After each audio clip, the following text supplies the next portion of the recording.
Haleluya. Kama ebazibe mikwano gyaffe tubalamusiza nnyo mu linnya lya Mukama waffe mukulikeyo mu weekend katusubire muli bulungi naku z'omwezi 21 mwezi gwa mukaaga tuli mwaka gwa Mukama waffe Yesu ogw'2021 tuli live Makerere Kikoni yenze Senyojo Samuel era nga nino Musumba Gerard mukuye mu studio za Harvest tukyagenda mu maaso n'endagaano. Endagaano kyali kikulu nnyo okubeera nga tuddamu zikyalira n'okubeera ntuzimanya bwe tunaazimalira nga syllabus ekyuse era tugamba bwe tunaazimalira nga mu makanisa gaagamu oyinza obutaddayo kubanga bajja kusomesa kawuula ng'olaba tebikyakukolera, bajja kusomesa ebintuntu ng'olaba ebikolimo ebyamala kyoba n'abisomesa ng'olaba tebikyakukolera. Naddala waliwo endagaano gye tugenda otutuukako, endagaano ey'Abaleevi wiiki ejja ndowoozayo gye tugenda okukwatako. Kantandike kugamba lwaleero ogenda taginga buli muntu, buli mulokole, buli musumba, pastor, bishop, apostle, doctor obataginge ba archbishop n'abalala bonna gye tugenda okugendako. Njagala obakulisayo mu weekend n'okusaasira abantu mwenna bambi abafunye ebizibu. Buli naku tubadde tufuna amawulire ag'abantu abafiiriddwa, ag'abantu abafunye ebizibu by'enjawulo. We are sorry, we are so sorry, we are with you. Bible egamba tunakwali n'abanakuwala, tubanakuwaliddeko nnyo. Ku Saturday twaziika assistant wa Musumba Mukuye Gerard, omukyalo oyo doctor mu byenjiri, yali amuyamba ennyo mu byenjiri, mukyala wa nnyama twamuziika ku Lwomukaaga. Kyali kibi nnyo bambi. N'abantu abalala betuziise, abo abanene betumanyaako, naye eriyo abantu abalala betuziise nga bo si banene naye nga bakristaayo abafiiriddwa n'abafunye ebizibu eby'enjawulo. Twongera okubasaasirako nti kibi si kirungi, tuyinza kisanyukira kugamba nti kibi. Njagala okwebaza abantu mwenna bambi abayimirira naffe mu ngeri ez'enjawulo.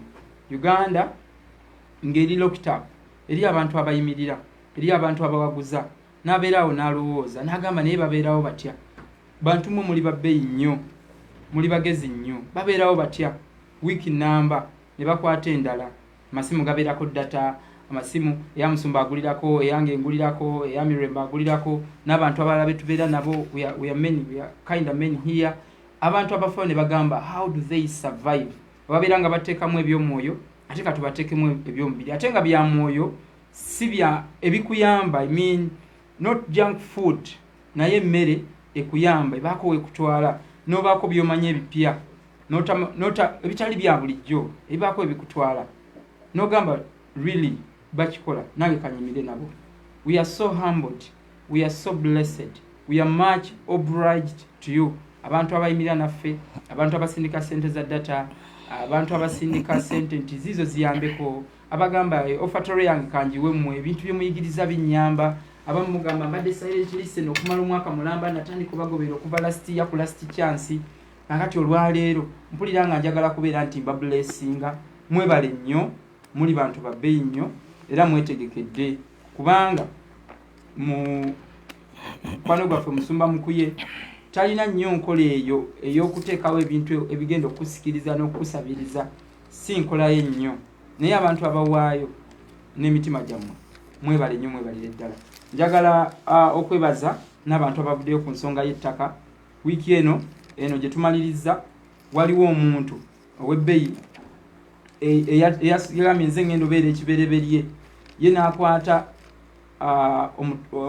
akakadde ke n'akateekawo n'agamba nze ngenda obeera namba emu, asoose okumalayo. Bangi abajja basasulako naye ono yagamba nze agenda osooka okumalayo. Muntu gwe oli wa bbeeyi nnyo. Twagala n'okugamba abalala tulina kye twagala okukola, tulina kye twagala okuteekawo. Bino ebintu nga obiwulira nga tubisomesa n'ebirala bikyali bingi nnyo, mmere ya mwogo ejja kulema nti tubeeko we tubeera, nga waliwo amaka, nga waliwo we tusinziira, we tuva, we tugenda okukolera embaga, we tugenda okukolera zi reception zaffe, we tugenda okukolera conference zaffe, we tugenda okuteeka library ey'omulembe, we tugenda okuteeka studio ez'omulembe, we tugenda okuteeka ebisulo, amaka ga Harvest. Twagala tukole ekyo ekintu bwe kityo. Twagamba nti ebyafaayo byamala dde okukolebwa, ebintu bingi bikoleddwa nga toliimu. Bible bamala dde ogiwandiika, toyinza gye editinga n'ogamba nti kanteekemu erinnya lyange, togenda kisobola ekyo. Naye waliwo ebyafaayo ebirala ebitambula ebigenda mu maaso. Beera kitundutundu ku kintu kino nga tukakiddwa nga tukusunze nnyo nebeera kitundu ku kintu kino twetaaga abantu 15,000 byokka mu phase esoose. Nkimanyi tugenda kukola ebintu ebiri mega bingi naye phase esoose twetaaga abantu 15,000 tube n'ekifo tugule ettaka otugenda oteeka ebintu byaffe otugenda okuteeka ebintu ebyamaanyi otugenda osinziiranga otugenda obeeranga otugenda oyita amaka nga newe obeera ovudde gy'ovudde mikwano gyaffe abali mu nsi z'Abawalabu mikwano gyaffe abali mu US mikwano gyaffe abali mu Europe ng'oyo newe obeera ovudde gy'ovudde n'ojja wano nga tolina kyomiisinga nga byonna weebiri ka wifi we kalinga kwegamba we can accommodate almost everybody who is part of this family. Twagala tube n'ekifo wekityo olaba tusonda ku bintu ebitalina makulu bintu bingi bye tusondera mu ssente naye n'ogamba kino na ssente nasonda zaaki. Olaba ffe twasonda ettaffaali simba mu kuyalabika bemu kubasonda ettaffaali ery'okuzimba amasiro tetusobola kusonda kintu ekigenda okubeerawo tetusobola kusonda kintu twasondeza covid last year naye kankati eriyo n'abagamba tetwasondera bya kiyaaye ate ne babana ne batugamba ssente ezisinga baazibba. Olaba tusondera ebintu webityo tetusobola sonda kintu kya Mukama waffe naffe ne tubaako kye tukola ne tuteguka ne tubaako kye tukola ekintu nga kya mulembe ekintu nga kirungi. Nze ngamba tukisobola, we can do that, we can make it. Ate tugenda beera ba beggars tetugenda kubeera na simanyi bazungu banabazze bajjenga omuntu omulala wajja tetwagala basoosowaza tugenda kukyebeereramu tugenda kukola n'amaanyi gaffe tugenda yiwawo omubiri tubadde tuyiwawo omubiri ebbanga lyonna mu buweereza tugenda guyiwawo twegatteko bwegasi tukole ekintu ekigenda oweesa Katonda ekitiibwa. So njagala akubategeeza n'enteekateeka yaffe endala ku Friday tugenda beera n'okusaba twakwogerako nnyo ku lunaku olwokutaano ne leero njagala kujjukiza bujjukiza twagala kulekako ku mmere saawa entonotono ojjako makulya ku Thursday akawungeezi oddemu okulya ku Friday olw'eggulu tubeerekoko mu kusiiba tubeerekoko mu consecration mu kweyawulako Katonda afune ku attention yaffe tubeereko mu kusaba okw'okusiiba nga twenenya ku lw'eggwanga lyaffe nga tusabira obulamu bwaffe nga tukkiriza Katonda okubaako levo gy'atutwalako levo endala etali ya bulijjo kubanga ekituufu kiri nti oluvannyuma lwa judgment wabeerawo ate okubotola okuddawo oluvannyuma lw'akasozi nekukabe geography ova ku kasozi wabeerawo ate omuseetwe waliwo ekijja of course kiteekeddwa okujja olina okubeera ekitundutundu ku ekyo. Kati Friday twagala kulonkinga olunaku olwo kusabira eggwanga lyaffe first of all n'okwenenya ku lw'eggwanga lyaffe ne ku lwa covid ne ku lw'ebigenda mu maaso nga tugamba wateekeddwa baawo ekikyamu tetujja kwegumyagumya wateekeddwa okubeerawo ekikyamu ekirumbi ekkanisa kati twenenye bwe tumala ekyo tugenda kulonkinga okusaba okugenda okututwala ebuziba tubeere abamu ku abo Katonda bagenda okukozesa ku lw'ekintu ekijja mu ggwanga enegenda beera bulungi nga tweyawudde nga tuli mu kusaba nga tuwuliriza omwoyo wa Katonda kujja beera nnyo okusinza n'okusaba n'okuwuliriza omwoyo kikyagamba kwenenya kusinza kusaba kubeera nti oggalawo ko eri ensi okabire Katonda okabire ku mwoyo omutukuvu tukwegala tuve mu byokwekaza tuleme kwekaza nnyo tuleme kwogera bigambo by'amaanyi bigambo bya kwekaza n'ebigambo eby'abasiraamu fetizimu inna lillahi wa inna ilaihi raji'un Mukama Mungu yagere ebyo bigambo webito ebyo Mungu yageze ekirwadde kitta abantu Mungu yageze no. That is Friday. Tubeereko nga Harvest Family tubeereko mu kusaba tubeereko mu kusiiba tubeereko mu kukaabirira Katonda mu kwenoonya mu kunoonya maaso ga Katonda. That is a Friday. Baako gwotegeezaako bw'obaako gw'omanyi mutegeezeeko nga ali part of harvest abatasobola kusiiba nga mulina ebizibu ebyenjawulo era nawe olunaku ogenda luspealinga obeere nga weeyawulako obeere ng'osaba ng'okabira amaaso ga Katonda. It is Friday. This Friday eya wiiki eno gye tutandise okuva ku makya tujja beerako live keeping other factors constant tujja kubeerako live okuva ku ssaawa 4 paka gye tunaamalira ate we tunaamala n'ekiro tujja kugattawo era tubeerewo era mu kusaba kuddamu ebibuuzo mu kusinza okugenda ebuziba buli omu awulire nti nkwata Katonda buli omu awulire nti yeerabira ebimuliraanye tukabire Katonda waffe akyasobola otuyamba tuleme kubuuza bibuuzo ebiri bye twayogerako nti yalagawa eyatambulanga nabo mu magaali ag'omuliro malayika wa Mukama yalagawa omuwonya yalagawa tuleme kubuuza ebibuuzo ebyo omuwonya akyaliwo kati olwo olunaku yerwo okugenda eri omuwonya Katonda agenda leute okuwonya eri eggwanga lyaffe. Mugenda kunzikiriza ku ssaawa zino zennyini nyanirize Musumba Gerald Mukuye atubuuzeeko Musumba Gerald mukuyinkwanyiriza yadde eddoboozi oba mukama akuweeryange mukama oba akuweeryange simanyi naye lyange alonde kugaba lyakuweerya eryo nayo lijja akuweerya Ray oba erya Jordan atali musomi erya Jordan okay musumba nkwaniriza sibabuze kuba neyanziza nnyo webale nnyo ku Lusennyonjo baganda bange mwenna abatuwulira era abatulaba mbalamusizza mu linnya lya Mukama waffe Yesu. Mwebale kulwana, mwebale kuyimirira, mwebale bye mukolera abantu abalala, muzimba ligase. Abalala bazimba ligase kuyita kuzimba bizimbe, naye mmwe muzimbye bantu. Ekyo Yesu kye yakola. Alexander the Great yali azimba ebibuga, Yesu ng'azimba bantu. Yesu n'aleka 12, oli n'aleka ebibuga n'ebizimbe n'ebyafaayo. Naye olwaleero ani asinga ettutumu? Eyazimba abantu. Buli wolaba niidi oba ofunye opportunity, bw'osanga omuntu yenna alaakinga oba ofunye opportunity, kubanga oyinza obutaddamu musanga, mukolere bw'oba kiri mu busobozi bwo. Okugamba okikolerawo ku ssaawa eyo. Okikolerawo ku ssaawa eyo. Nyinza okusaba leero naye nga gwe gusemba nga sigenda kuddamu kufuna mukisa gusabibwa, nga togenda kuddamu kufuna mukisa ogusabibwa nze Katonda agenda kuviirayo oba ekintu ekirala oba embeera yonna. Nyinza okufa. Yovala abantu bangi abantu babafaako. Omwana omu yamma kitaawe ng'amutegekera muwa kinene, mutwalira kinene, yawa akapapula, taata yali afa ng'enjala egenda mutta. Abayisirayiri baali baba Germany ebeekulozingidde abantu ebassa enjala, naye yali afa taata w'omwana nga mutabani we ye tebannamuleeta, alina supermarket mwakola ejjudde ebintu mugagga, naye gye baba tutte tebakkirizayo muntu.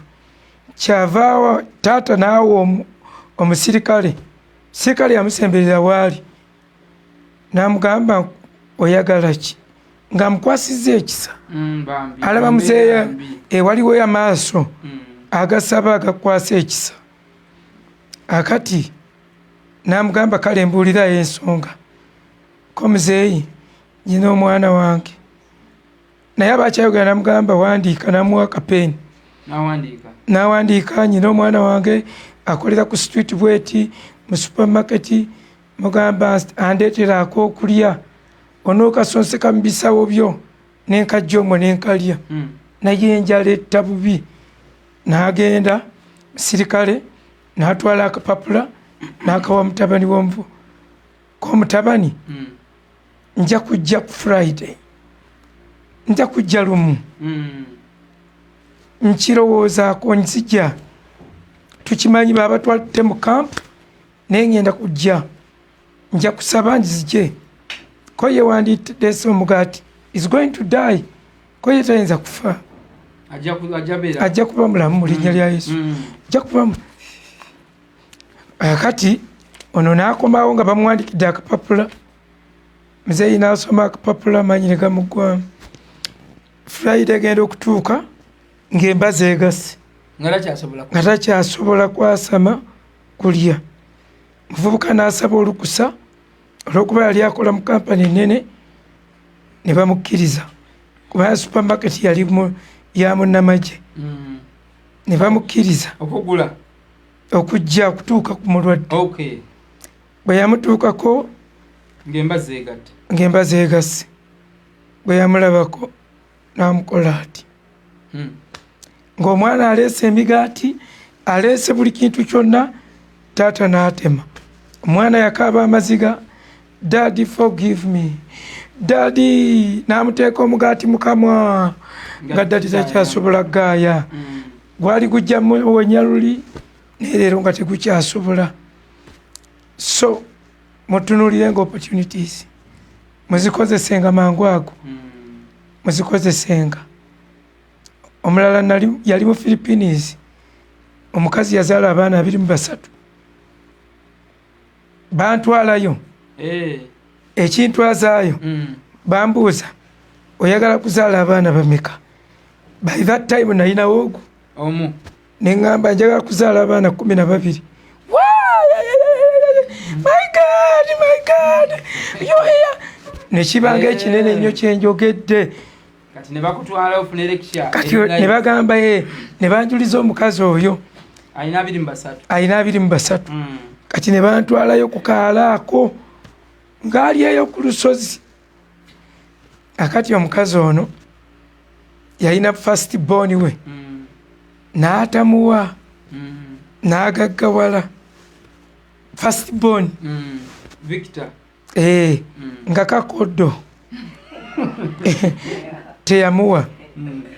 Akati mukazi olwokuba yabazaalira kumukumu second born naye n'abanga n'ebizibu n'aba n'abakazi 2 ng'ate akola nnyo naye n'atamuwa.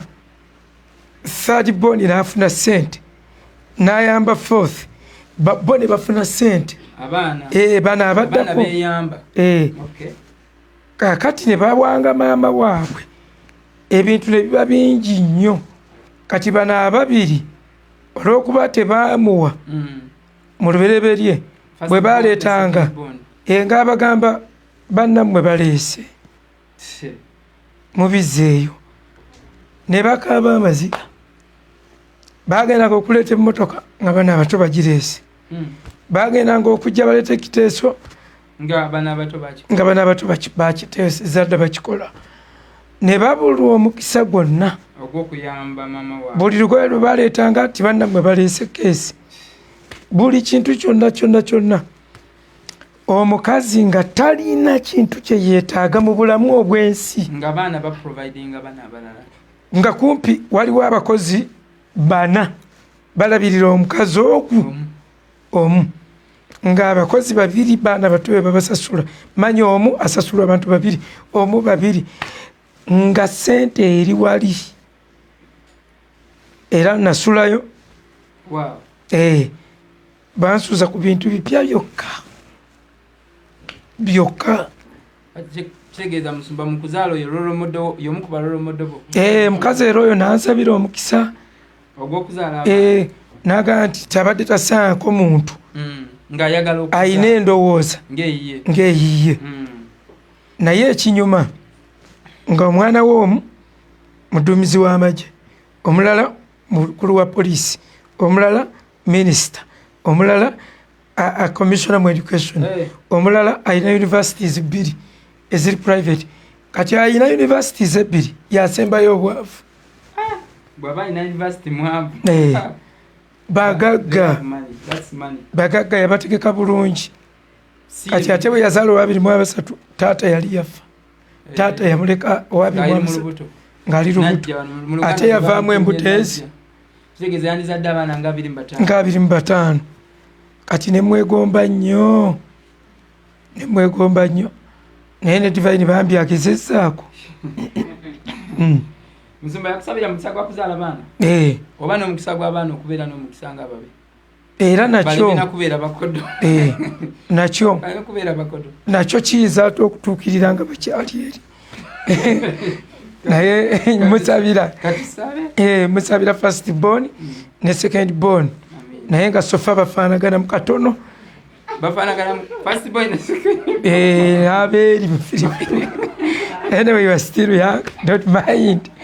Bagamba akali bakendo mu ngero z'Abaganda olusi zikola. Abo kabali kaleku si baana bange. Okay. So mbategese bulungi nabo. Ayina Mukama bwanyongerayo emyaka. Newe ginaaba mitono kwa 15. 60 years. Oleme kuweza jili ensamu? Saa kusuka 75. Okay. Saagala kusuka 75. Mujja kuba temunkaabira. Lanze basi tuleeta ogudongo. Nga munkiina. Tuleeta ogudongo. Nga mwegambisa muzeeyi yafe abadde yakuze bambi abadde aweddeyo kati saagala awo njagala nfe ng'omiisinga ng'ondowoozaako saagala kufa nga munkyayikyaye ng'ate mumbulula byenzimbye mbadde gamba opportunity bw'otagikozesa ba first born balina omukisa gwabwe okukozesa okulabirira nnyaabwe ne batagukozesa bagenda okwagala okugukozesa nga kiri occupied. Oyinza okwagala okumpa gwali ku mukutu maaso eyo nga sikyetaaga kantu konna sikyetaaga eitha oba nga nsirise kati neweegambisa nali ngenda muwa obukadde 5 nekijja ku mutima laba bwafudde toyogera totawaana kati leero olina omukisa tetulina bye tukyetaaga obwetaavu bukyaliwo so obulamu bwa bishopu abasawo bagamba waliwo essuubi naye ng'akyaliyo mu ddwaliro mbw akyaliko ku oxygen naye abasawo bagamba okusinziira bo we balaba nga waliwo essuubi. Tulina essuubi kusinziira ku lipooti y'abasawo, tulina essuubi kusinziira ku birooto. Sumbanyonyi ekirooto kye yaloose ow'Entebbe Pastors Fellowship yaloose ng'akomyewo ne tukola ne pate. Nange namulootako ng'akomyewo naye ng'azimbyeko paati ng'azimbye naye ng'akomyewo. Ekyo nakyo tujja kisabira era tukisabira. Ebyo okusinziira ku birooto waliwo essuubi n'okusinziira ku bunnabbi. Obunabbi bwamulonze ogoba covid mu Uganda era nabwo waliwo essuubi. Nze sigaana bunnabbi. Ndi muntu awulira ekintu nabuwulire ne mbumalako. Simala gasuula nkiwulira n'ekimalako n'ekirowooza n'ekisengejja naye ng'akale nzeyi bw'anajja ayinayo bahiringi gundi be ministries azimanyi mu kyaki muzeeyi akimanyi nti ayinayo mu by'okusumulula okusabira abalwadde okuwonya abalwadde nga bayibuli bwetulagira akimanyi ayinayo mukuye gwatera okutuma. Mukama bw'aba yamulonze yannonze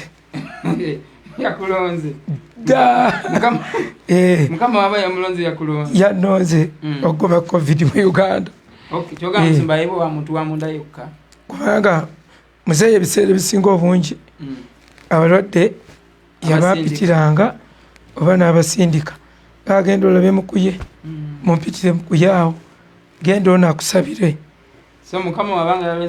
Bw'aba yamulonze ndowooza kwendi bwe ndowooza bw'anamugamba nti tojja n'omuntu awo nga mpiddeyo nga tukolebunabbi bukyajja nga nkola ebiki ebirala kubanga okuyimba teyakuba wadde, okubuulira enjiri teyakuba wadde, okusomesa mu Bible schools yagabyeko ng'ate byetololera ku kimu kyakugoba covid mu Uganda. So obunabbi bwonna mu butunuulye mu bukuŋŋaanye ate bwe butatuukirira tomulangira omuntu naye bwe butatuukirira eyabulanze toyongera.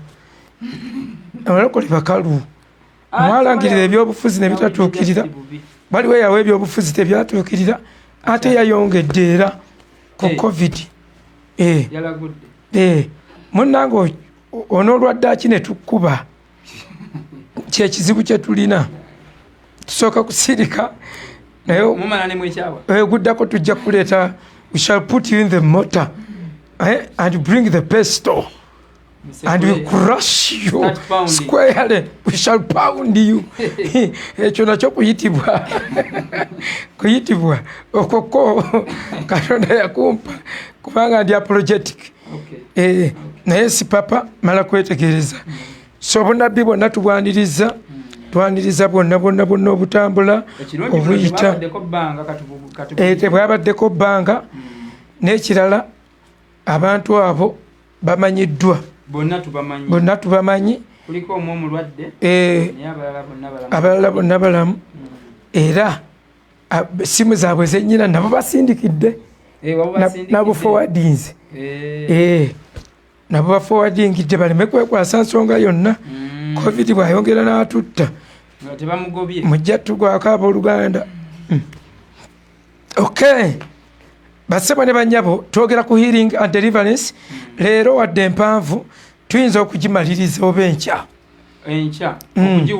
okugiwumbawumba olw'ensonga kubanga yo nnene bambi nene nnyo naye nga mu services zaffe tujja genda nga tugyogera mu anonymous preachings tujja genda nga tugyogera okuwona mpaka abantu bwe banaakiwulira bwe banaakirya bwe banaakikkiriza ne bakimatira ne kisaasaanira emibiri gyabwe ne baba nga batambula bakirowooza ng'emitima gyabwe gikiriko ne bakinywegera ne kisima ne kikka mu buziba bw'obuwanvu bw'obukko bw'obuwonvu bw'obuwonko bw'emitima gyabwe awo ne baba nga basobola okusitula okukkiriza okuwona ne kubeera ku duniya ensi neeba nga tulina obuddukiro bassebo ne bannyabo okuwonyezebwa kuzze kubaawo mu ndagaano enkadde abantu bangi bakola akatemba mungi mu bintu bino eby'ebyamagero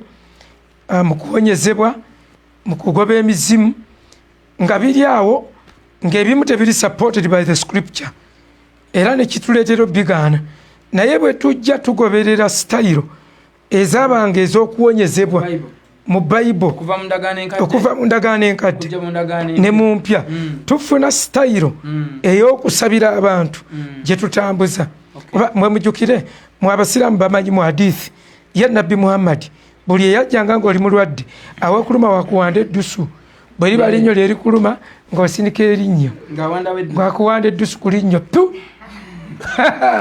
kati bwe ziba nga zino organize ez'omunda alikuwanda mukamwa n'olimira akati nabbi muhammadi naye ebyo biri mu hadithi zaabwe so basema ne bannyabo zonna tebiri supported by the scripture kakati baali baagala kuleeta kali aka yesu ke yawanda eddusu ku ttaka n'awanda amalusu ku ttaka n'agira eriiso lya muzibe kati naye nabbi ayagala yeerwaneko nti naye amalusu agage gali mysterious ngaaga yesu kumba agage gagaamu nti gasobola kuwonya so mikwano gyaffe njagala kubagamba nti enkola zino zetugenda okutunuuliramu ffenna zitulambike nze nabagamba mukama yampita okusaza okusaza layini ng'abantu bali mu zigizaaga n'ensaza layini edda bwe twali tusoma obukodyo bw'ekijaasi ebusuubizi baali bakaleeta polisi titeri muntu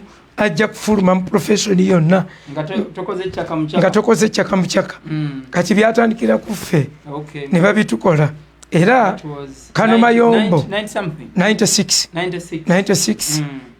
Kano Mayombo ye yatufulumya ye yatupasinga out era nga tubeera naye ku kyoto kya Mutemakuni kakati oliwo omusirikale bamuyita afande mulokole nga afande mulokole nga yasinga ettima mu magye gonna ge nali ndabye nga layini mbwagisazisa sasi kati bwe tusimba parade adde eri ngenda kuba esasi okugulu bwe kuba kuli bweru lijja kuyitamu kakati ffenna ne tunosooka otereera bwoti n'ateeka sabbaawa mulayi kakati eryo ettima kakati kyatuleetera aba n'olubuto ng'olwa mikwano gyo tusimba fayiro tetugisimba bwe tuti tusimba bwe tuti olubuto luba mu maaso mpozi nga olubuto lwe lwakula nga lufuluma naye yafanga nnyo ku magulu era bwe twasimbanga emigo gyaffe gye bagambanga kakati bwe twagukolanga bwe tuti kakati twayimiriranga mu musana n'agenda n'anyumya nga naye toyina tofuteewo. Kaakati emiggo bwe gyalaga yanga ne gigwa ku bantu, bwe gwagwanga ng'agamba nti simanyi as it has gone aziwe bwagamba aziwe kati ng'ogenda nga tolina muggo otyo aziwe omuggo gwagudde. Kaakati bwe yagiranga agamba gwanga bwe gugudde kati omuggo nga bwe gugenda okumala kalambala omuggo tegwefunya n'osooka okkirira n'okuba ensingo ku ttaka.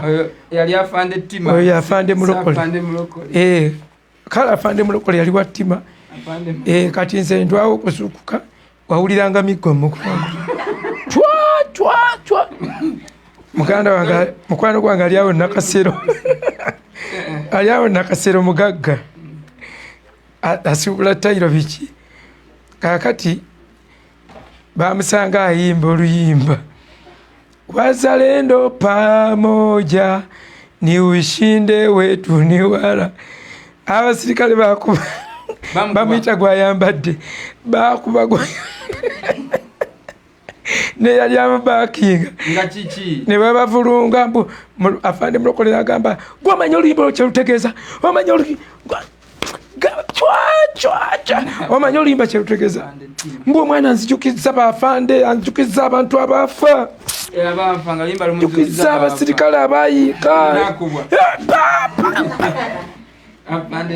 bakuba gwayambadde ne tukaaba ne twegayirira ate wegayirira mpola kubana wayinza okukubiramu nani amesema kuja nakuswawana yatukola ebintu bingi nnyo naye mu bufunze mbadde ngamba ki musumbakiti wangambye ng'ogenda okungambye story mbadde gamba layini kusaza layini kakati olwo nogasagambye layini kusaza layini kale yatusayisanga layini nabagamba without stories I die. Era watayagala story left. So basema ne banyabo mbadde nga Katonda yatuyitira kusaza layini ebintu byonna nzirayo nebikeberera mu Bayibuli byonna naweebwa omukisa mpeereddwa omukisa COVID-2 eri eyasooka nengisombamu ebitabo neeno kati banyongedde era ngenda kusombayo ebitabo. Jjajja yagambye yasooka n'atuwa ennaku 4 tubaye twakazitambulako 11 n'agamba zibaana mu 2 buli tabubaze bwe tunaba twakatambulako 15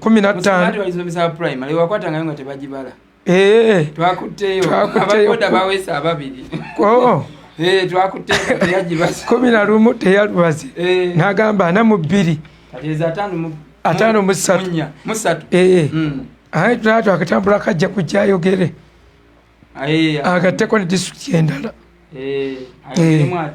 ayongeremu agambe twagala ennaku 4 kokka.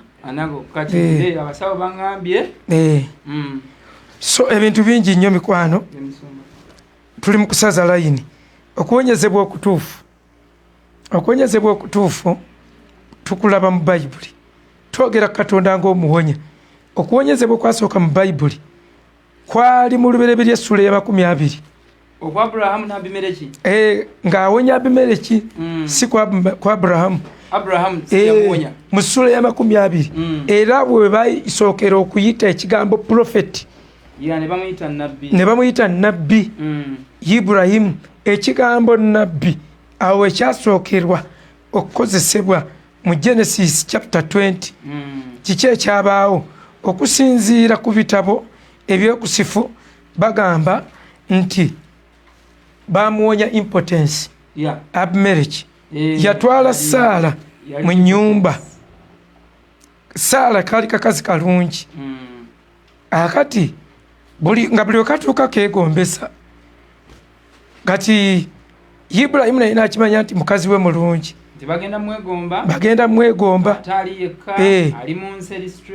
n'agamba ngenda kukozesa tayito ya sisita wange si kulimba ng'abalokole bwe beerowooza kyekintu nga kikulondoola. Ibulayimu yalimba ne Isaaka n'alimba, simanyi nani n'alimba. Yali mwannyina ebyaddala okusinziira mu ssuula ya 20 layini lubereberye essuula ya 20 lubereberye essuula ya 20 layini ojja kuva ku yakuna soma olunyiriro lwa 12 20:12. Era naye mazima ye mwannyinaze, mwana wa kitange naye si mwana wa mmange. Ibulayimu yagamba nti ye mukyala wange bali bagatta taata naye nga tebagatta maama, mwana wa kitange naye si mwana wa mmange. Ibulayimu n'akikiralifayinga amakulu nti ddala, era akagambo ddala kategeeza ddala nti era ddala ye mwannyinaze. Kitegeera mukasitule mukazi ewali Mukama yeebazibwe. Kakati ekyo kyagamba nti ddala mwana wa mwannyinaze yali akitegeeza nti si mwana wa taata naye si mwana, naye ebyo ebiseera babakkirizanga okuwasaŋŋana, tewaaliwo kibi kye bayita sin of incest, ekibi ekyokuwasaŋŋana ng'osobola okuwasa mwannyoko biki muganda wo nga byonna otwala butwazi. Naye leero tekikkirizibwa, era ekyo neebaza Buganda ekyo yakikola nnyo n'ekitegeka nnyo n'ekiteeka mu classification n'ekiteekako n'engero tirengera akati akalungi maggwa tewalusoma ti mwannyoko omulungi omuwasa oba kisoko, ekyo musumba si lugero kisoko wadde obadde tokimanyi naye kwewunyiza okunsomesa awaawo mbyawula Mukama akuwa omukisa. Kaakati bassebo ne bannyabo ekibi kya incest Abaganda baali bakikutte bwe bati ne bakiteekako ebintu bingi, ne babateekamu gaps, ne batwawula mu ngeri ez'enjawulo. Oyo ye Muganda yennyini. Kati wano kaakati okuwona okwasooka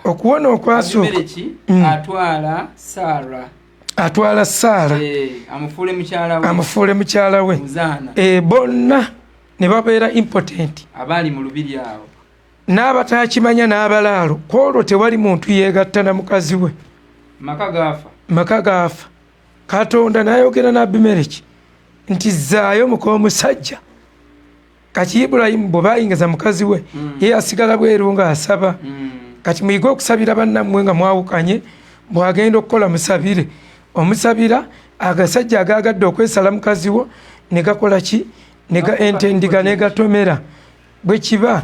Naye kati mwasumba bakubbako batyo omukazi bali kutusabira omusajja n'atakuba saluti. Kaakati ebyo mubibeere nga mubirowooza. Bino eno Bayibuli etuwa buli kintu kyonna ekituwa. N'abaana bamwe mubasabire buli bwe baba ayagala okuwunga ng'omusabira nga alemu ng'ebintu bigaana, osigaze omwana wo mwebiri ng'osaba busabi omwana wange Mukama gy'agenze mukuume nkwegayiridde. Kaakati ne balwala ekirwadde. Kaakati wano tufuna introduction ku bintu bingi. 1 okulwala okusoose mu Bible alwadde lwa bibi. According to first law of mention okulwala wano okwasooka kwajja lwa bibi. Era healing eyasooka yali yakwenenya. Katonda nga atadde conviction ku mulwadde n'amubuulira n'ensonga lwaki alwadde, n'amugamba zzaayo mukazi w'abandi. Kaakati awo tujjawo principles nga 3. 1 restoration, okuzzaayo, restitution kyekigambo ekituufu. Okuzzaawo oli nga bwe wamusanze ne mukazi we, zzaayo omukazi. Ekyo kikulu nnyo okukyetegereza, kikulu. Ekyokubiri, tulabawo omwonoonyi okwenenya. repentance okwenenya kwona omwonoonyi ekyokusatu tulabawo healing ngeri accompanied with offerings netulategeeza nti obo ekiweebwayo ekijja mu kuwonyezebwa ate ne mu ndagaano empya tujja kisangayo tujja kiraba nga Yesu agamba abagenge mukwate ekiweebwayo mugende eri bakabona mweyoleke eri bakabona muwonere ddala tulaba mwe mulina okwebaza omugenge omu ng'akomyewo ng'omwenda baganye okudda Yesu n'agamba gwe omugenyi gw'okomyewo omwenda guliwa Musamaliya ye yadda era be bayitanga abagenyi kubanga ye yalaba nga tagwanidde n'asalawo akomewo yeebaze kati ebyo byonna byonna bikulu ebirimu okwebaza byonna byonna Mukama abikozesa n'agamba genda owonere ddala oli bwe yadda okwebaza n'ateekako akagenda owonere ddala kitegeeza waliwo okuwona nga si ddala kyova owulira bwamuzeemu era mwenna abali mu malwaliro Katonda agenda kubawonya naye bw'amala obbawonya temubireetamu amalala nga baŋŋambye aba disitulikiti ey'Embalala bagambye nti korona wa Baganda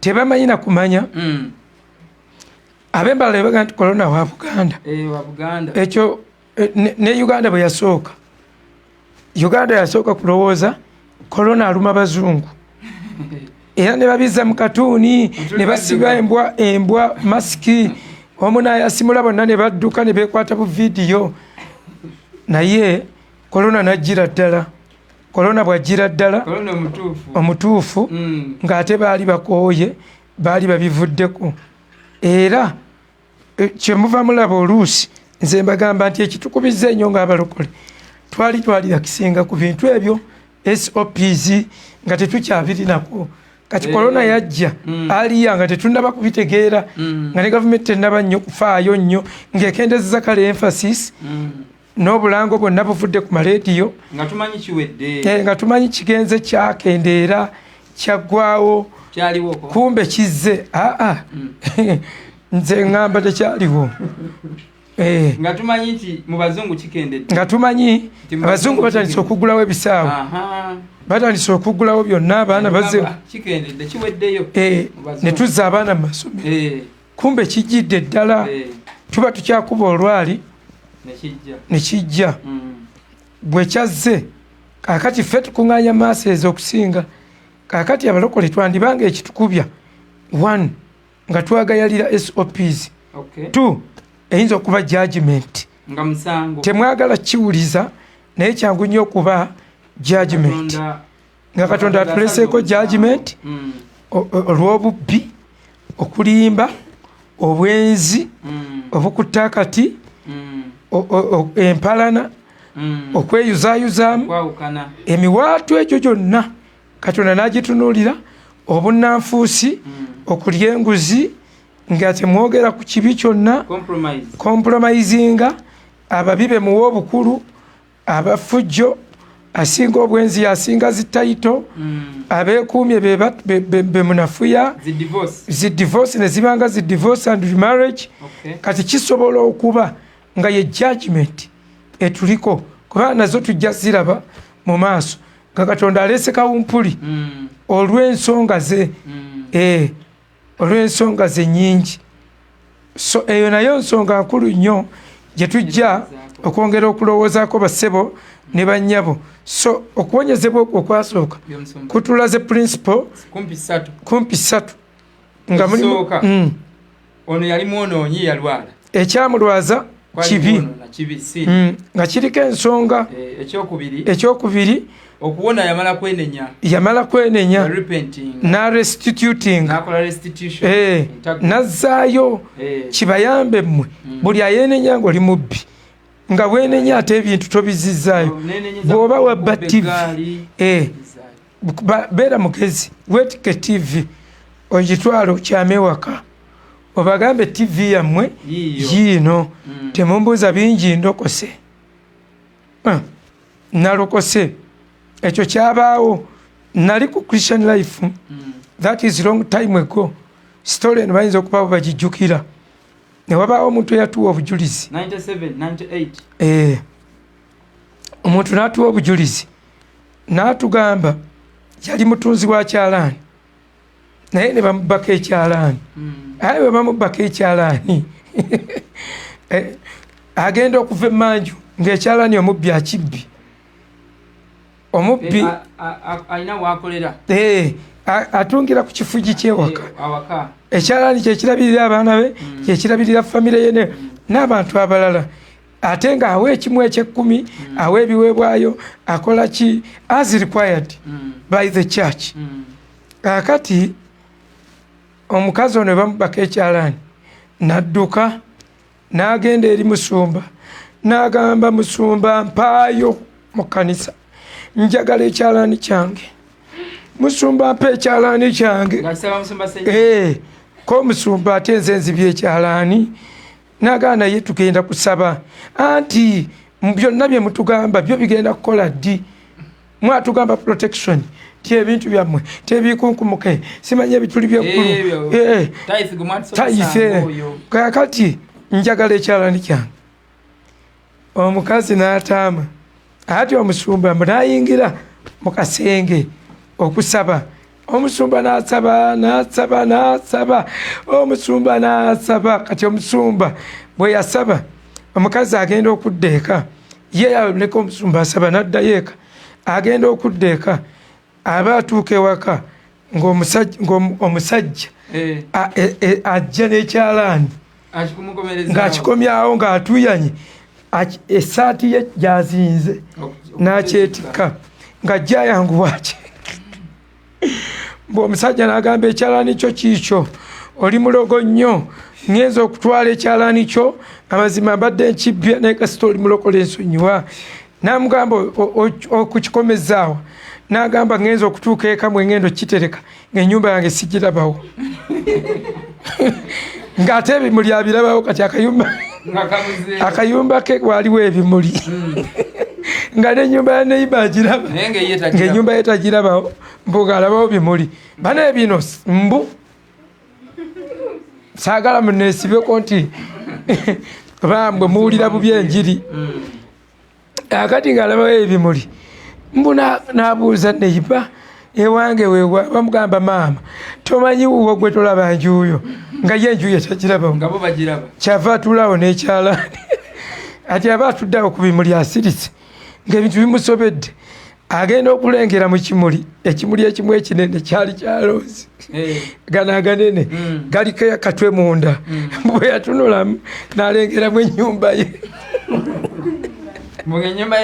ennyumba ye n'agiraba mu kimuli mbu n'agambira nange ono omukazi mulogo mbu n'ayetikka ekyalaani mbu n'azingazinga n'akomawo ng'ayina kikomyawo yazinga saati mbu n'akikomyawo n'akimuwa omukazi n'amugamba nkusonyiye ono agenda okudda nga enju yagiraba n'ayingira mu nju n'atuyana mbu n'alokoka n'awa n'obujulizi akati kenkugirawo kekaliwo wenconnecting restitution njireeta akalala okwebaza omukazi teyaddayo yatandikirawo kusamba kyalaani kye omusumba n'asiiba olusooka n'asiiba olwokubiri ekyalaani baakizza mu few hours oli nasigala ng'ali mu kusiiba ne mu kusaba kaakati omusumba afiira mu kasenge oli ye yannyuse dda ali ku kyalaani kye ekyamagero kyatonye dda so mbadde mbagamba kyawo okwebaza kikulu tusabira abantu bangi ne batadda in fact nze dda nga ku kyaki bwe mmala okusabira omulwadde ng'agenda yeebaza bishop ng'awaayo n'ekiweebwayo ekyokwebaza nze nga nkale enkuta ku mimwa nga nsigala neerya nkuta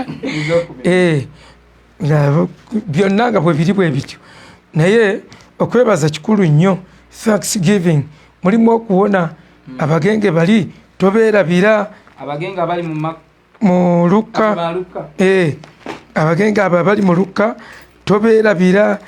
Yesu bagamba abalala baliwa tebakomyewo. Luka essula ya 17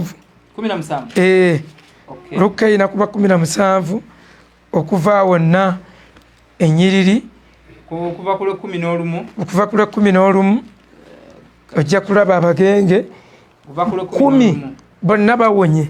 Omu ye yadda okwebaza. Kale awo ne tuyigawo ki timusabirenga bw'oba tonnaweza 10 bw'osabidde kuwona topapira bya kwebaza. Mala kuweza 10 Katonda mwe muli alina okwebaza we 10. Omwenda ababeeranga tebakwebaziza it's fine ekijja ekiri bateekawo precedence bw'oba olina bw'okoze obulungi 9 oba 8 gwe tonyega. Bw'onooweze 10 ng'osooka weekyanga. Ne Yakobo empeera ye baamala gikyusa emirundi 10. Namba 10 ekwo kwe tugezesereza namba for trial we tugezeseza ekintu ne tumanya kiweddeyo. Yakobo n'agamba wakakyusa empeera yange emirundi 10 sikyayinza kubeera wano era ŋŋenze. Agandi bassebo ne bannyabo ensonga eyo nkulu nnyo. Awo tujjawo principles ze tujja mu kuwonyezebwa okwasooka. Twayogera ku kuwonyezebwa ne tugamba nti tulina ebintu bingi emikutu Katonda gy'ayitamu okuwonya. Kati wano tujjewo emikutu 3 Katonda mwayita okuwonya. Era ne tugamba n'okugamba nti ekimu ku bireeta obulwadde bibi. Kati awo kyekyo ndowooza Musumba. Kati awo healing agent yali Abraham. Ye yali healing agent. Okuwonyezebwa okwaddako mu Bayibuli kuli mu kubala essula 12 kwali kwa Miriyamu ng'afunye ebigenge. Miriyamu ng'afunye ebigenge kubala 12. Okwe kwali okuwonyezebwa okubiri. Kakati Katonda addamu aleeta ideas awo nga ziri ze yaleese. Akomyawo ko ideas mwegayirire. So Prophet Moses was God's agent of healing. Wano tulaba healing agent yali Musa. So ye yali healing agent ku bulwadde bwa Miriyamu. Katonda yali amukoze eki Miriyamu? Katonda yali akoze Miriyamu. Miriyamu yali akoze eki? Miriyamu yayogera bubi ku muddu wa Katonda, ku muweereza wa Katonda, ku musajja wa Katonda ayitibwa Musa. Ku mukyalo oyo gwe yali yawasa. Bw'ayogera obubi baali babiri ne Aaron. Oba bafunamu n'obujjaawo. Bwe boogera obubi ku Musa, Katonda n'akuba Miriyamu ebigenge. See a story Musumba. Wano Miriyamu ng'omulwadde tumulaba nga bamuwaddeyo action to perform. Bafacilitating okuwonyezebwa kwe. She had to remain outside the camp for 7 days. Separation. Bino byonna bye mulaba ebyo bya isolation. Katonda yali mu Bible mwebiri. Mwene essula 12 eyakubala Miriyamu bamugamba akole isolation. Kati tukiraba abaana be balwala measles nibo bano okukkiriza mwawule mu banne. Mulangira? Si mulangira, Baganda be baali balutya. Anti Abaganda babikkako Musumba. Baali balutya n'oddwogerako lwabaluma nnyo. Olumba olwo olwa Nalubiri. Nga bamanyi n'okulwogerako. Nalubiri oba ye Nalubiri? Nalubiri. Olukusense kyeki? Measles. Ngamba olukusense kyeki? Ye Nalubiri. Egombi manyage? Akati olumbe luno baalutya nnyo nga bwe lujja bava ne ku bitanda ne basula wansi ne bagamba nti mulangira zze era nga ekyaluyisa omulangira nga luboogezza obwama ye yali pandemic. Obulwadde buno bwajjanga pandemic era nabwo bwatambulira kwa isolation olw'okubanga bukwata through contagious. Naye obulwadde buno isolation yayambanga. Katonda n'akuwonya wekka ate oleme kusiiga balala bigenge kubanga wakwata ku mugenge ng'ebigenge bikwata totuula waatudde era wabagambirangawo siri bulongoofu ng'ojjawo ebiso otadde akagoye ku mumwa n'oyogera nti siri Muzumba ebigenge byannema otegeera. leprosy. Ate bikwata amayumba ebyakwatanga amayumba. Amayumba kati Tewasomako ebyakwatanga ebisenge byakwata. anti nga kye bategeeza contagious nga covid. Kye bali bategeeza Oluganda ye nasoma era kyekyo kyeyogera tiwookutte bisigalawo ne bajjako awo wookutte ne waba wagenge wadde. So kino tukiraba nga Katonda awaddeko condition kati this is healing with a condition ng'omulwadde alina ogiperforminga esobola okubutaba yakweyabula naye ng'omulwadde alina okukola condition. Ukitegedde? Abalwadde ng'ab'enjawulo tulaba ne mundagaano enkadde nga Naaman bwe bagamba nti bagenda mu luzzi genda ogwe mu kidiba emirundi 7 nga kyetaagisa omulwadde okukola obedience nga Katonda ayagala kulaba obedience ye obuwulize bw'omuntu yali ayinza omuwonya instantly nga tewali gundi yonna. Kati awo tulabawo incident nti Katonda asobola okuwa condition okuyita mu muntu akusabira oba nagamba semberako emabega semberayokko ng'alina kyawulira nga ye kola bwoti bwanika emikono oba tuula wansi kwata mu kifuba emikono ebiri. Kati tobuuza lumu nali nsabira akaana akawola ku kyaki kati nenkagamba zibiriza ne kasigala nkatunula kakati netandika in the name of Jesus ndagira buli muzimu gwonna okugenda mu nsenyi enkalu genda muveeko. Nekangamba excuse me musumba kyaze yagamba osooka kusiba teri w'amaanyi asobola kuyingira mu nju y'amaanyi n'amunyaga nga tamusoose musiba bwatyo bwe yakisomesa kati first bind nenkagamba lwaki teyasoose kuwonya nojja n'otuwa obujulizi system bweba teyakolete nenkabuuza tikakati nkusiba ebigere nkugamba edduka ove wano nekasekale kagamba bwe yayogera konze teyakiwa second thought. Emizimu kyekiva kyegibaggwako musooka gisiba. I bind you musaba nno nga basatu ono alyenda anyeenya omutwe ono abayindinga oli asumulula ono agamba genda mu nsenyi enkalu ono agamba I bind you I turn loose omulala agamba I cast you omulala agamba akwokya akati gwoyokya emigwa gyonna ate ono gyasibisa gyoyokya ate ono alagira genda neobuzaabuza emizimu negisalawo nagyo kulekanira wawe so basebo ne banyabo twafunawaawo sitayiro ey'okuwonyezebwa condition netufunawo separation n'obedience ate tuyigawo n'ekirala nti Katonda asobola okukuba omuntu omu ku lw'ekibi ng'olina gw'omanyi nga tamukubye Katonda mwene Katonda kuba kati wantula Miriam bamukuba Aaron tebamukuba baali babiri ne bayombesa Musa ne bamwogerako obubi ku lw'omukazi omugenyi manya ku lw'okuwasa omukazi atali mu Isirayiri munnaggwanga Katonda n'abakuba naye nno ekigambo ekiri awo contradictions ziri awo endowooza eziri awo mpitirifu abamu bagamba Musa teyawasa munnaggwanga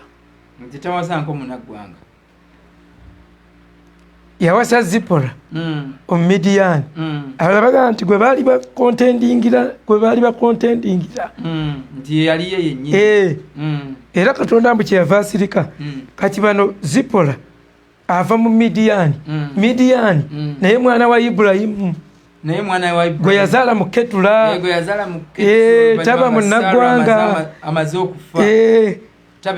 taba munnaggwanga era Katonda waba akaaye ng'ayagala kutta Musa yali ayagala kutta Musa ku lw'abaana obutakomolebwa ono omukyala yali amanyi enkola ng'amanyi principles ezaabwe ez'Ekiyudaaya n'akwata ejjinja n'asala ekikuta ky'abaana n'akisuula ku bigere bya Musa.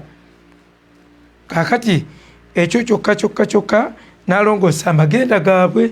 Eyo theory eri awo. Ono teyali munnaggwanga. Ate abamu bagamba Musa yayagala akakazi akaali aka Falaawo. Before nga tannabavaayo. Yakabba ku Falaawo katuuka ne kavaayo n'ayongera n'akaagala. Nti n'akaagala. Second theory. Waliwo ne second theory eyo. Naye bwe kityo bwe kiri. Naye baamuyombesa babiri. Aaron ne Miriya. Ate be bakulu be. Musa kito kyabwe. Naye Katonda Miriya teyamumanya, Aaron teyamukuba. Kozi twawa nsonga kirwa kiteyakuba Aaron. Twagamba nti Aaron yali extension ya Musa. Bwali muzindaalo. Ye yali mouthpiece. Kati nga bw'okuba Aaron ne Musa era oba omukubya ate. Oba omukubya omumwa gwa Musa. Gw'otaasa. Musa oba omukubya omumwa. Kubanga oli bwe yananaagiranga ng'ono yamalayo. Nga Aaron agamba muyimuke tuve wano otyo. Nga Musa akola gwa kukkiriza. Muleete ku mazzi ag'okunywa ago. Nga yakolaga kukoona. Kati ennaku ez'omusanvu Musa yandibadde ku lutalo. Tewandibadde instruction. So Katonda tumulabaawo ng'avunaana ekibi, naye omuntu omu omulala takimuvunaanye olw'ensonga ze, kubanga talina amusaba mbalirira, aye tewali amuvunaana. Musa nnyini yayogera nti akolanga bw'alaba bwakabaka bwe. Akolanga bw'alaba mu bwakabaka bwe. Obuyinza n'ekitiibwa byonna bibye. So teweesiguliranga ku mwonoonyi mulala gwe Mukama ayinza okukuba, omulala n'atamukuba. Gwe noga nti nga bonna bazzeemu okuwasa, gwe munnange oliddamu okuwasa n'olemera ku mugole ne bagenda obagattulula ne mulemererwa. Nze nkubuulidde ne mulemererwa n'omusindika n'agaana, ne basika n'ebyuma n'agaana, nga gwezzeemu okuwasa. Tombuukire baaba wabuukidde agwa mu kinnya. Baaba oluusi aba n'oluta lunene. Teweesigula munnange n'atabuulirirwa. Kabaka Kayemba yasaabala bwa bbumba. Yasaabala bwa bbumba. Embuulirire tefa yonna munnange. Muwadde engeri yaddamu okuwasa. Yaddamu okuwasa. Kati n'omuwa Bayibuli ki abaddamu okuwasa bakabona b'amaanyi. Oba oyinamu wangero. Baba buulirira aboobwe. Nga naawe omunaku okutunga okola ki? Ng'okunkumula. Ezo nangero Bayibuli tugibawadde nnyo nebatama. Embulirire nawe olumuwadde. Embulirire tefa yonna nalumuwadde. Sinza twerabira. So basebo ne bannyabo teweesigulira ku mwonoonyi. Gwe yimiriranga, gwe Bayibuli egamba ayerowooza nti ayimiridde, ayerowooza nti akyayimiridde yeekuume aleme okugwa. Olwo olunyiri lukulu nnyo mu Kolinso kisooka 13 olwokutaano. Ne tweyongerayo kyakubiri 13 olwokutaano. Yes. Then ne tugenda eyo no hearing ey'okubiri. Tujjawo principles kyennoonya ngulawundinga abaana abagendanga okuyimirira mu hearing ebitaliimu byakugiragira kubatisa ng'ogenda kuyimirira mu hearing ng'omwoyo mutukuvu olwo atuyamba ki kulonda ku principles zino eriwo ekolere naye Mukama otyo, kubanga bino byonna bijja tusumbuwa, kubanga waliwo eyakubye steaming mu dokita n'agamba steaming ajja balwaza sayinasezi nti steaming asinziira ku sayinizi omulwadde zaafunye. Sayini ya covid bwebanga agiddemu engeri ya fulu steaming wakolera. So kubanga covid buli omu amuleetera sayinizi zize, ntayinza kuleetera magumba kuluma n'akuleetera ebbugumu n'akuleetera omusujja nowe steaminga. Ng'abamu oluusi omutwe gumuluma yeetaagako kiwero n'ayingira mu bbugumu n'agamba ekyo nno kigenda kubaleetera okufa kungi. Ono naye musawo nze omanyi mpuliriza byonna kubanga nkyasobola okusengejja ebbonda, nyina akasengejja mpulira bingi nga bayibuli bwetugamba wali mu Befeso mu Basesalonika 5:21 wotuusaawo ennyini Basesalonika 5:21 byonna tubiwulire naye tusobola okulondamu. Mulimu omuntu ayogera ekintu naye oba toli musawo naye n'okifumiitirizaako n'ogamba alinamu point nga kiri reasonable nga kiri reasonable. 5:21 mwagamba nti mugezengako ku bigambo byonna munywerezenga ddala ekirungi. Mugezengako ku bigambo byonna naye munywereze ddala ekirungi.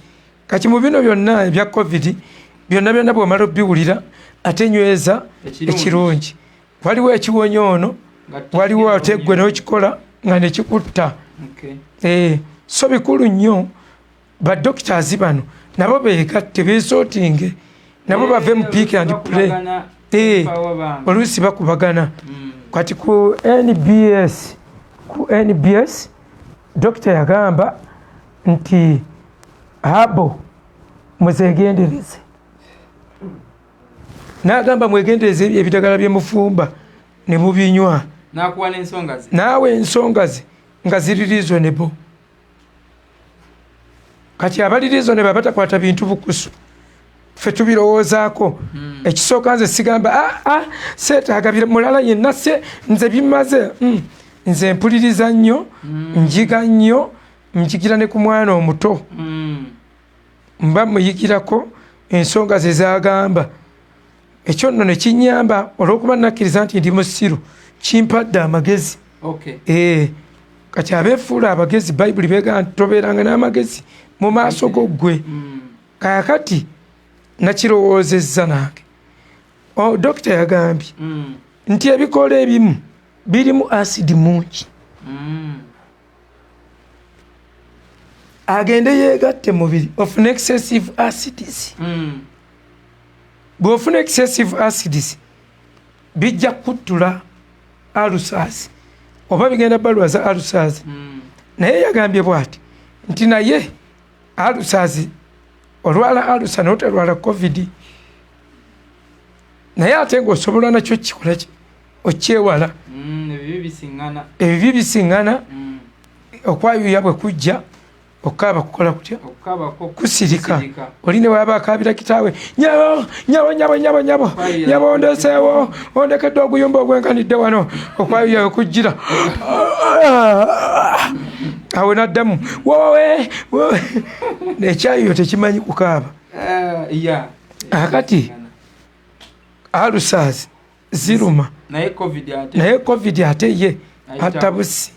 Kati naye ne ulcer nalindabye gwe zisse nalindabye kwasesemu omusaayi olwa ulcers ng'amabwa gapunduse gafuluma musaayi nalindabye abafa olwa ulcers.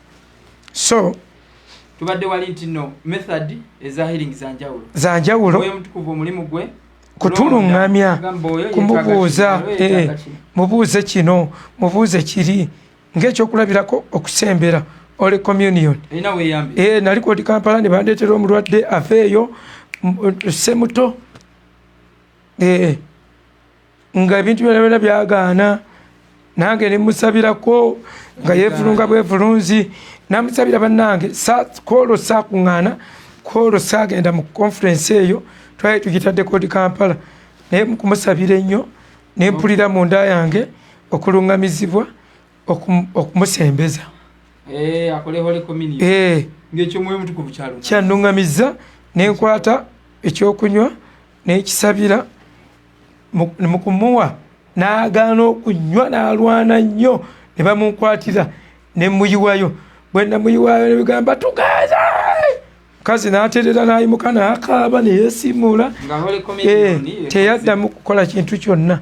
Yali Holy Communion kasita togifuula doctrine yakubanga ekireeta obuzibu kukifuula tyoli mulwadde sembera gwoli mulwadde tulina kusembera bagamba bakajanja ekyo ekireeta obuzibu. Musoma nze nalabako eyalina severe head najja mu lukuŋŋaana lwe twalimu twanaaza bigere kukwali okulungamizibwa severe head nebulawe kubi. Naye kati bano mikwano gyaffe bano abamu be tuyita bannabbi b'obulimba kugamba nti Pawulo yakozesaako akalemba buli ajja gula akatamba n'omusula kakatamba obana ye buzibu neogula waliwo yabutuguzaako awo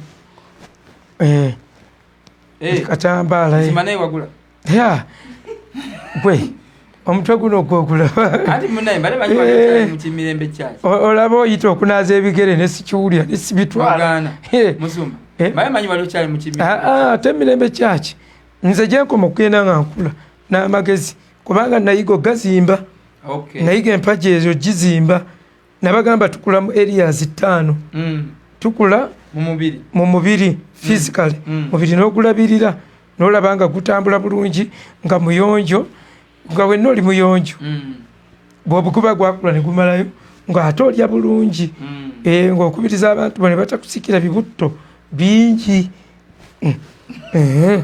akati tukula mu ndowooza spiritually mwoyo anti mu mwoyo tukula spiritually mulokula mu mwoyo n'obanga ogaziwa eyali amanya ennyiriri 3 omanyinya okola study osobola okusaba at least for 1 hour nga freely ng'osobola okulowooza osobola okwekubiriza osobola okulungamizibwa noga pulira okusiiba pulira okweyawulako pulira kino okwo kwekula mwoyo ng'okugaba tolinda katonda amala okugambako noga naye teeka okugabayo olugoye teeka okugabayo ku ssente sigenda kulya musaala guno gumalawo nga sigabyeko okwo kwe bayita okukula mu mwoyo then tukula mu mikwano kyekyokusatu we grow socially sosogram ng'ekula eyalina emikwano 2 neweyongerako nofuna international friends sosogram negaziwa so we grow socially then we grow intellectually tukula mu magezi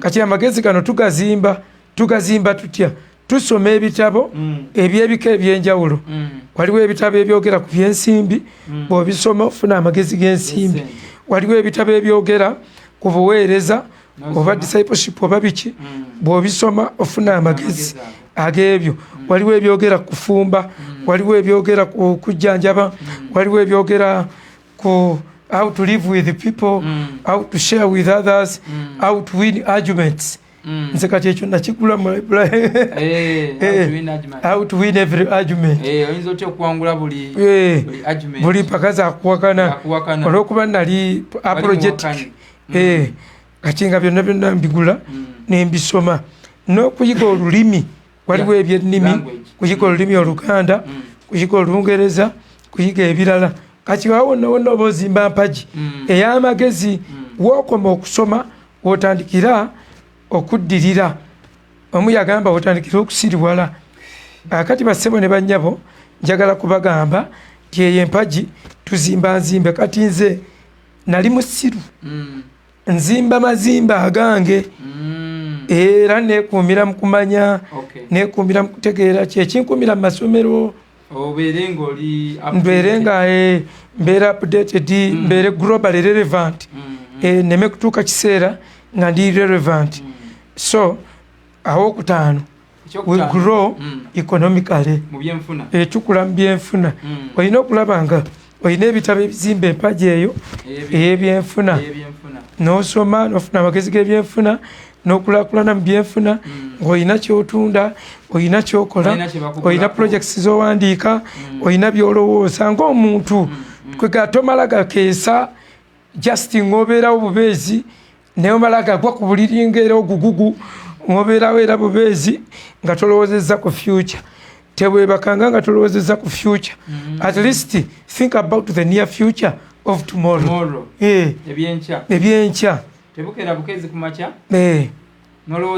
nolowooza ekyokukola nowamaata nogaba oba leero tulidde ki tulya eminwe tulya bumonde sula ng'olowooza puroguramu yo oyinza nogikolaga ya wiiki oye mufumba ali organized so ladies and gentlemen bwetyo bwe tulina okukola akasemberayo ddala okuwonyezebwa okwa Jeroboamu kwe kwokusatu Jeroboamu okwo kuli mu Bassekabaka ekisooka essula ya 13 natuuse Bassekabaka ekisooka essula ya 13 awo oba olina kuwalabulawo ku sipiidi tunasoma omusumba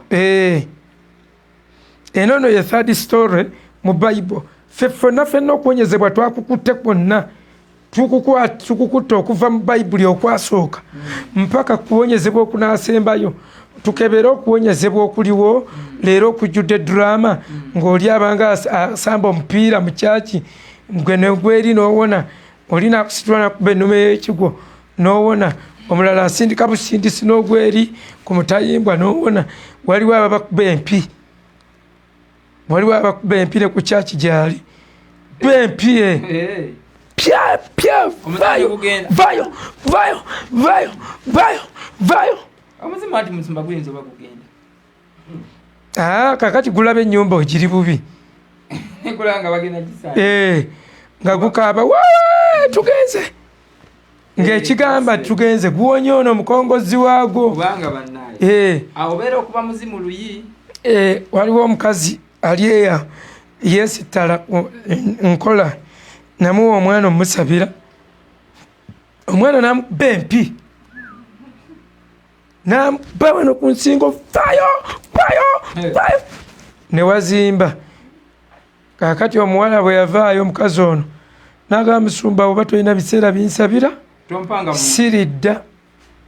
siridda ku kyaki yammwe kunsabira ne mugamba amusore akukoze atya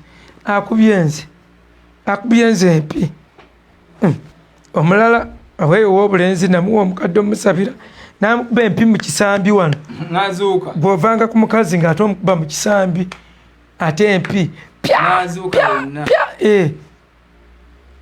omukadde n'akankana ng'agira ati ng'ekimukankanya mpi nalowooza muzimu mpi zimukanka n'asumululwa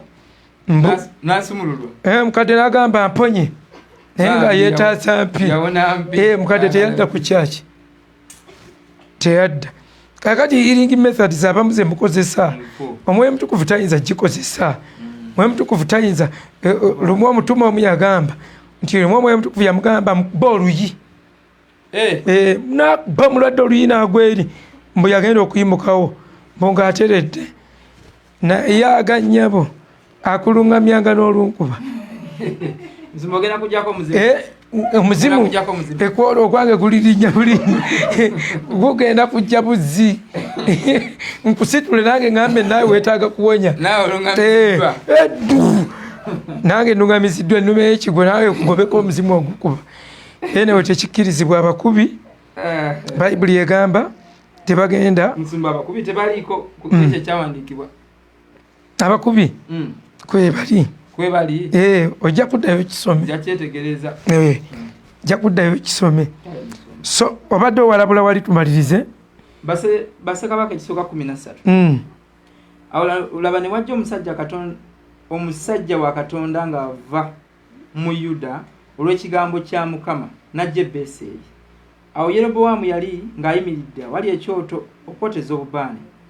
Awo n'ayogera agulu ku kyoto olw'ekigambo kya Mukama n'ayogera nti ayi ekyoto bw'atyo bw'ayogera Mukama nti laba omwana alizaalirwa ennyumba ya Dawudi erinnya lye Yosiya era ku ggwe kwaliweerayo bakabona b'ebifo ebigulumivu abotereza obubaane ku ggwe era baliweerayo ku ggwe amagumba g'abantu naawe akabonero ku lunaku olwo ng'ayogera nti kano ke kabonero Mukama kayogedde laba ekyoto kiriyatika n'evvu eririko liriyiika awo lwatuuka kabaka we yawulire ekigambo eky'omusajja wa Katonda kyayogerera waggulu ku kyoto ku Beseri. Awo Yeroboamu n'agoola omukono gwe ng'ayima awali ekyoto n'ayogera nti mumukwate, n'omukono gwe gwamugolodde ne gukala n'okuyinza n'atayinza kuguzza nate. Ekyoto nakyo ne kyatika n'evvu ne liyiika okuva ku kyoto ng'akabonero bwe kaali omusajja wa Katonda keeyawa olw'ekigambo kya Mukama. Awo kabaka n'addamu n'agamba omusajja wa Katonda nti wegayirire nno ekisa kya Mukama Katonda wo onsabire omukono gwange omukozebwe nate akakkanye omusajja wa Katonda neegayirira Mukama, mukono gwa kabaka ne gwonyezebwa nate ne gufuuka nga bwe gwali olubereberye. Neyongere omusumba katono.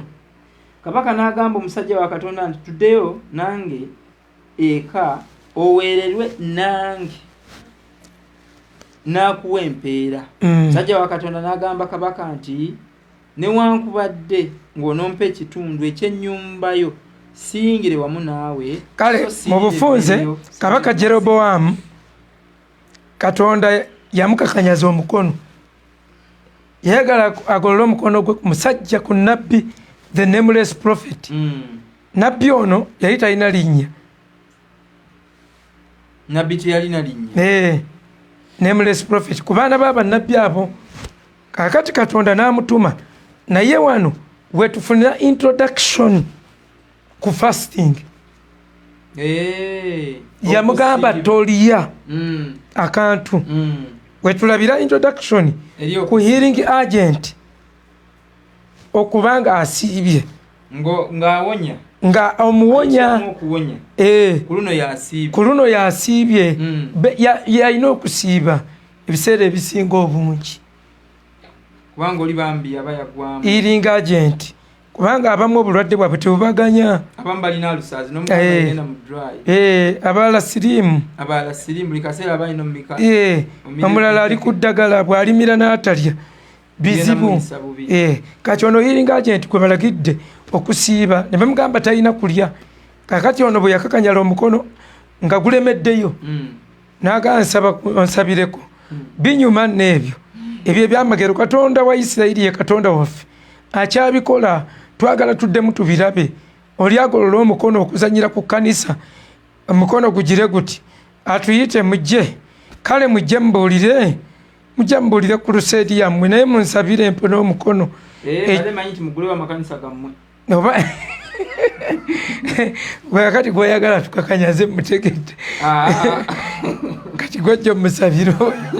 Kakati basebole banyabo Katonda yamukakanyaza kati ono Katonda yamukakanyaza, naye oli ng'alina omusabira. Nga ffe tulina okujja tumusabire. Akati basebo ne banyabo omusajja omunabbi n'amusabira, mukono ne guwona. N'amugamba jangu tulyeko ffenna, ko ye sisobola. Katonda yamuganya okulya, naye kabaka n'ayita muli nabbi akadde, nabbi omukadde. Yeno sitalo egenda paka ku nabbi omukadde. Nabbi omukadde n'agenda n'alimba omulenzi. Musajja atu n'amutta empolo. N'amugamba jangu Mukama yaŋŋambye bw'ayogera Mukama, alimba nabbi ajjira mu bunnabbi.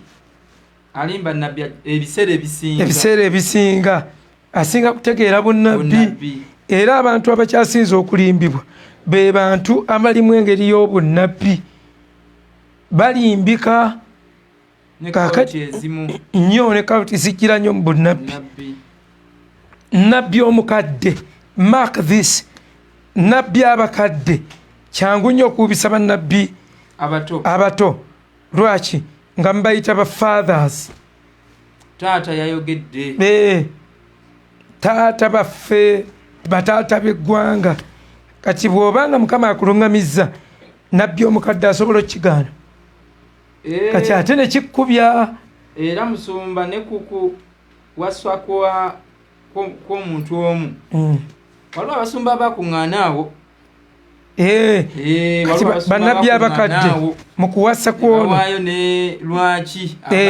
yali ateekeddwa. Yalina okuwasa abeererawo, yalina okuwasa. Bwe mubanga omubiri gubakalabula gubaliko oluyira, gubayisamu oluyira module eyo. Kati bannabbi abo abakadde be bawubisizza omulembe. Bannabbi abakadde in the name of fathers of the nation. In the name of fathers of the nation. Kakati basebo ne banyabo, nabbi ono n'alimba omwana n'akomawo n'amenya principle. Omwana bwe yakomawo n'alya emmere n'amala ogirya n'asiibula, aba agenda empologoma n'eva awatali n'emutaagula n'emuyuza, empologoma n'ebeerawo awo. Kyali kibi. N'omuggo ne gubeerawo, n'omulambo, omuggo, omulambo, n'empologoma. Bisatu ne bibeerawo awo. Era buli eyajjanga n'abiraba, kubanga edda abantu babanga n'omuggo ogubaawula ku balala kuliko akabonero ke ng'omugo gwa Yuda ng'ogwa Yuda byonna ne babisangawo n'empologoma n'etavaawo empologoma ezizza nabbi yo netekinga over kyali kibi kati naye ng'alimbiddwa nabbi omukadde so eyo principle tugijja kujjolamu kabaka okuwonyezebwa okwokusatu mu Bible enkya tujja kulaba okwokuna okwokutaano mu Bible tugende nga tujjawo principles gwoba wakuwandika principles kati awo tuintroducinze principle of fasting ne principle of obedience mujja kulaba nga mulimu era obedience nnyo buwulize kuwulira eddoboozi kyova olaba endagaano ya healing etambulira ku bantu bange bwe bananyiikira okuwulira eddoboozi n'okukola byonna bye mbalagira n'abawa okuwonyezebwa so mikwano awo tukomyawo enkya tujja kgenda ku principles endala tubijja mu Bayibuli mmwe mukole mwaba omulembe ogugenda okuddako mutegeke bulungi okuwonyezebwa kubanga kuyina okuba mu kanisa kuyina okuba mu buli church muyina okuba mu healing mu buli kanisa ekanisa yonna emutabaamu healing agent oba healing muggaleewo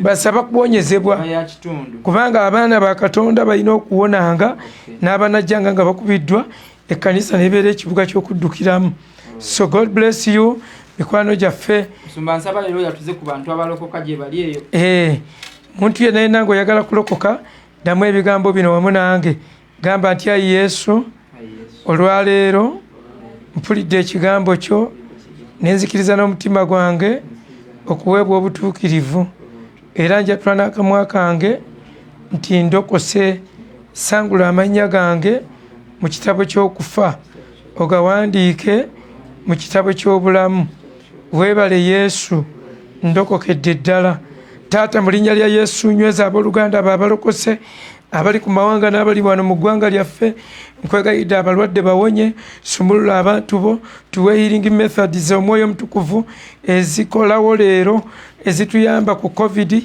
n'ebirwadde ebirala taata nsaba oyongera okuwonya abalwadde taata tukozese mu kuwonya abalwadde taata tukozese mu kusumulula abalwadde obulwadde buno buve mu ggwanga lino tubuzingazingako ng'omukeeka mu linnya lya mukama waffe Yesu covid tumumalamu amaanyi taata tuyambe obudde bukye nga tewali covid mu ggwanga lino tuleme kufunayo lipooti ya mulambo gwonna ate n'abawayiriza emirambo nabo bakomeko ogutafudde covid baleme kuwayiriza taata musango gusigalawo ogw'okuwayiriza bayibuli ega towayirizanga so n'omulambo nagwo temuguwayiriza taata nkwegayiridde bakwateko abantu abo byonna mbisabye nga nzikiriza kuyita mu linnya lya Yesu Kristo mukama waffe amen n'olwekyo tugenda kusaba basibo ne bannyabo abali ku online mwe tugenda bajjako olw'abannammwe abajja okufuna message eno ng'ate tebalina data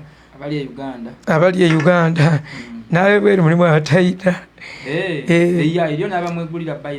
mulimu abamwegulira so mukama atuwere nnyo omukisa abaagala ennamba yange ya MTN 0775 24 882 eyo MTN gye tukozesa eri enkadde replacement ekyagaanyi abadde bagisaba 0775 40 882 ennamba eyo eri registered ku mobile money ereeta amannya ga divine mukuye so ene support ene what MBs muyita mutya data abatuyita data bundles mukama batuwere nnyo omukisa mwebale nnyo abasonda generator list yammwe njiraba eriko abantu 4 okumala weeks 2 mukama bawa omukisa mugende nga mweyongerako zokka bantu ndabako 4 weeks 2 zokka